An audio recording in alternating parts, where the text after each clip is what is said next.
Hello everyone, कैसे हो आप लोग। आई होप आप सबकी प्रिपरेशन अच्छे से चल रही होगी।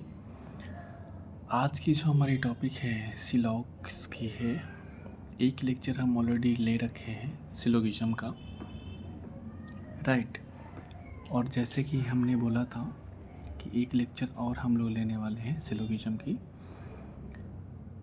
तो ये वीडियो देखने से पहले आई होप आप सबने पार्ट 1 देख चुका होगा और आपको समझ में आई होगी। अगर आपने पार्ट 1 नहीं देखा है तो आप लोग जा कर के पहले पार्ट 1 देखो, क्योंकि तभी ये वीडियो समझ में आएगी, ठीक है। तो हम लोग शुरू करते हैं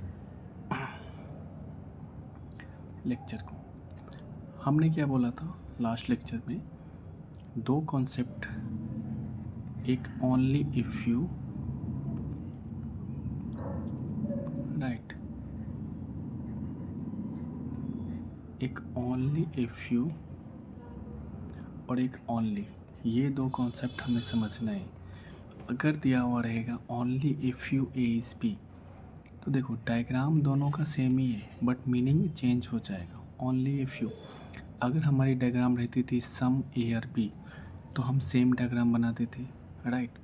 बट एक चीज़ देखो, अगर बोला सम ए और बी मतलब कुछ ए बी है, इतना ही बोला। ये जो बचा हुआ पार्ट है उस पार्ट के बारे में हमें कुछ भी नहीं बोला, राइट। तो अगर हमें बोलेगा सम ए आर नॉट बी तो वो रॉन्ग हो जाता था। अगर हमें बोलेगा कि ऑल ए कैन बी, सभी ए बी हो सकते हैं, तो वो राइट हो जाता, क्योंकि हमें ये पार्ट के बारे में कुछ भी नहीं बोला है, तो वो हो भी सकता है, राइट। बट अगर ओनली ए फ्यू वाली स्टेटमेंट अगर कुछ रहे तो उसका डायग्राम कैसे बनेगा वो आप लोग देखो। Only if you A is B, diagram same बनेगा बट मीनिंग चेंज हो जाएगी। यहाँ पे देखो, ओनली इफ़ यू मीन्स क्या, केवल कुछ ही ए बी है। मतलब क्या कि ये जो साइन हमने दिया हुआ है ना, ये वाला पार्ट, केवल वही पार्ट बी है, बचा हुआ जो पार्ट है वो बी नहीं है। समझ में आ गया। अभी देखो दो सेंटेंस में यूज़ कर रहा हूँ। पहला सम ए इज़ बी, उसमें हम लोग क्या बोलें कि नॉर्मल बोल रहे हैं कि ए का कुछ पार्ट बी है, ठीक है, कोई अगेंस्ट नहीं बात कर रहे हैं। बट ओनली ए फ्यू में हम अगेंस्ट में बात कर रहे हैं। ओनली ए फ्यू में अगर हमें बोला only a few A is B मतलब केवल कुछ ही ए बी है, इसका मतलब क्या होता है कि केवल कुछ ही ए बी है, जो भी बचा हुआ पार्ट है ये कुछ के अलावा वो बी नहीं है। तो समझ में आया। अगर बोला गया only a few A is B मतलब केवल कुछ ही ए बी है, मतलब केवल यही वाला पार्ट जो होगा वो बी होगा, बट ये जो बचे हुए पार्ट है वो बी का भी नहीं होगा। क्लियर है। सेकेंड देखो, सेकेंड रहेगा ओनली ए इज़ बी, इसका डायग्राम कैसे बनेगा देखो, ओनली ए इज़ बी। इसे हम लोग कंपेरिजन करते हैं। एक हमने लास्ट लेक्चर में पढ़ा था all A is B. All A is B का डायग्राम कैसे बनाते थे, ये ए और ये B, all A is B ना। और ओनली ए इज़ बी का डायग्राम हम कैसे बनाएंगे, बी अंदर आ जाएगा ए के, बस यही हमें ध्यान रखना है। ओनली ए इज़ बी अगर दिया हुआ रहेगा मीन्स क्या, ऑल बी आर ए बोलना चाह रहा है, ठीक है। और ये बी किसी के साथ भी रिलेशनशिप में नहीं जाएगा, मतलब किसी के साथ भी अगर सपोज यहाँ पे सी है डी है और इसके साथ कुछ भी पूछेगा पॉसिबिलिटी में भी वो नहीं जा सकता। सपोज़ बी की शादी अभी हो चुकी है ए के साथ और ये बी अभी किसी के साथ भी रिलेशनशिप में नहीं जा सकती है। तो अगर ओनली वाला लाइन कुछ दिखे तो जो भी सेकेंड टर्म रहेगा, यहाँ पे सेकेंड टर्म बी है, तो वो किसी के साथ भी अगर उसके साथ कंक्लूज़न बोला जा रहा है तो वो नेगेटिव वाला कंक्लूज़न ही राइट होगा, बाद बाकी पॉजिटिव वाला राइट कभी नहीं हो सकता है, ठीक है। अभी देखो ये सारे पॉइंट को हम लोग एक एक करके क्वेश्चन सब सॉल्व करेंगे तो समझते हैं।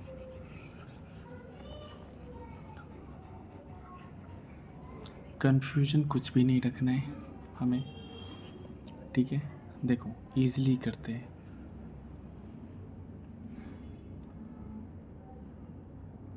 ये देखो question number 82, some rock are marble. ये तो नॉर्मल क्वेश्चन है, ठीक है, लास्ट लेक्चर में जैसे मैंने बताया था। तो ये rock, some rock are marble, all marble are stone, ठीक है, all marble are stone, no stone is sand, no stone is sand. ये क्वेश्चन दे दिया। चलो फर्स्ट कंक्लूजन पे आते हैं। Some rock are not sand, rock यहाँ पे, सैंड यहाँ पे। अभी देखो रॉक से अगर आप सैंड की ओर जाते हो तो ये क्या क्या रिलेशन बनता है, देखो सम नॉट, सम और नोट का बनता है, और आपसे वही पूछ रहा है कि some rock are not sand, मतलब ये राइट हो जाएगा। Second, some marble is sand, marble यहाँ पे, सैंड यहाँ पे, दोनों के बीच में नो का रिलेशन है। कैसे नो का रिलेशन है, तो देखो ये जो पूरा है वो सैंड है, राइट, सॉरी स्टोन है, और ये सैंड है। तो सैंड और स्टोन के बीच में नो का रिलेशन है, और ये सैंड के अंदर ही मार्बल है, ठीक है। इसीलिए अगर सैंड का रिलेशन स्टोन के साथ नो का रिलेशन है तो मार्बल के साथ भी ऑटोमेटिक नो का रिलेशन हो जाएगा। तो आपसे पूछा है सम मार्बल इज सैंड, तो वो रॉन्ग, इसका आंसर ओनली कंक्लूजन 1 फॉलो। अभी आते हैं आज की जो मेन हमारी टॉपिक है, ये क्वेश्चंस देखो। इसमें आप लोग क्वेश्चन देखो, क्वेश्चन नंबर 83 को, वहाँ पे ओनली ए फ्यू कंसेप्ट दिया हुआ है, तो ये आप लोगों को समझ में आएगा अभी, ठीक है।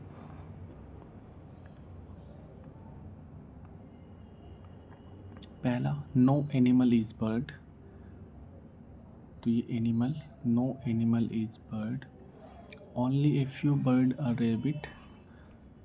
अभी हमें देखो अगर ओनली ए फ्यू लगा हुआ है ना, तो हमें करना कुछ नहीं है, ये तो ओनली ए फ्यू का है, यहाँ पे डॉट डॉट डॉट आप लोग कर दो ताकि आपको पता चले इसमें नेगेटिव मीनिंग है रेबिट के साथ। और सम रेबिट इज़ ऑल, देखो कितना इजी क्वेश्चन है ये।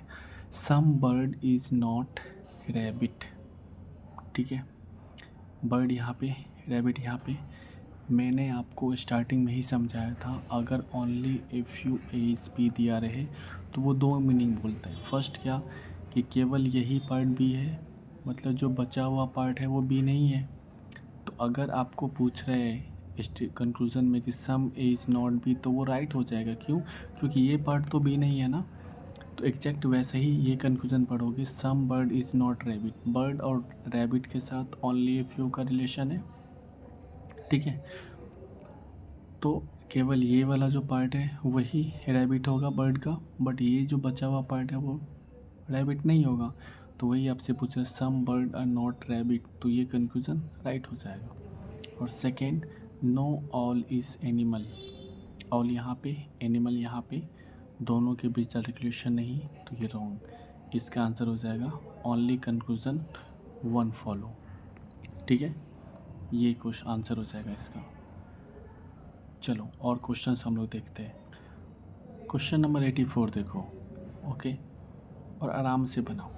Only red is yellow, yellow, अगर ओनली दिया रहे तो मैंने क्या बोला, ये अंदर आ जाएगा, मतलब इसका फिगर बनेगा ऑल येलो आर रेड, ठीक है। और only a few white is red, तो देखो only a few white is red. अभी यहाँ पे ओनली ए फ्यू दिया हुआ है ना, तो ओनली ए फ्यू दिया हुआ है मतलब निगेटिव मीनिंग वाइट के साथ है, ठीक है, वाइट के साथ है। और ये एक चीज़ देखो, ओनली दिया हुआ है येलो में, मतलब ये येलो हमेशा दूसरे के साथ निगेटिव ही बनेगा, पॉजिटिव किसके साथ रहेगा, केवल रेड के साथ रहेगा, ठीक है।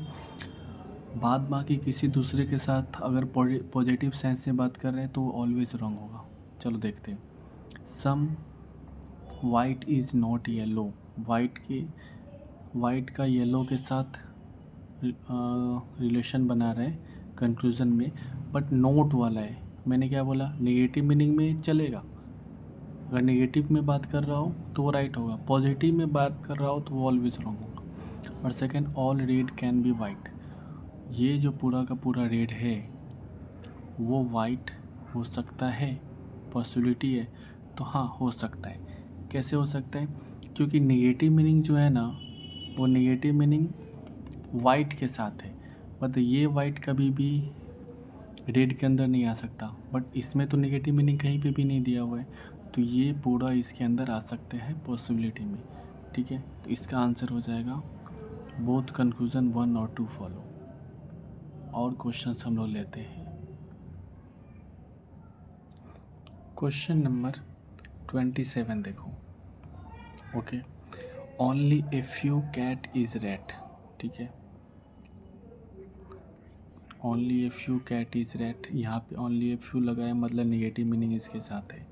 ठीक है, no rat is horse, no rat is horse, all horse are dog, all horse are dog, इतना ही दिया हुआ है। First conclusion some cat is dog, cat यहाँ पे डॉग यहाँ पे, दोनों direct relation wrong. No dog is cat, cat यहाँ पे डॉग यहाँ पे, नो रिलेशन रॉन्ग। बट एक चीज़ हमने पढ़ाई थी फर्स्ट लेक्चर में, both conclusion should be same. देखो कैट डॉग ही है, both conclusion should be wrong. और थर्ड, एक पॉजिटिव मीनिंग बता रही है और एक दूसरा नेगेटिव मीनिंग बता रही है, तो इसका आंसर क्या मैंने बोला था, आइदर कंक्लूजन 1 और 2 फॉलो। तो इसका आंसर वही होगा, आइदर 1 और 2 फॉलो। क्लियर है? चलो नेक्स्ट क्वेश्चन। क्वेश्चन नंबर 29 देखो, only a few table are chair. Okay, only a few table are chair, negative meaning chair के टेबल के साथ है। All chair are book, all chair are book, only a few book are pen, only a few book are pen, negative meaning book के साथ है, किसका, pen का। First conclusion पूछ रहा है all table being chair is a possibility, all table being chair is a possibility, ये wrong हो जाएगा। क्यों रॉन्ग हो जाएगा? मैंने आपको पहले ही क्या बोला, जो ये नेगेटिव मीनिंग है यहाँ पे बोला है ओनली ए फ्यू टेबल और चेयर, मतलब केवल कुछ ही टेबल चेयर है, यानी केवल यही वाला जो पार्ट है वो चेयर है, बचा हुआ पार्ट चेयर नहीं है, राइट।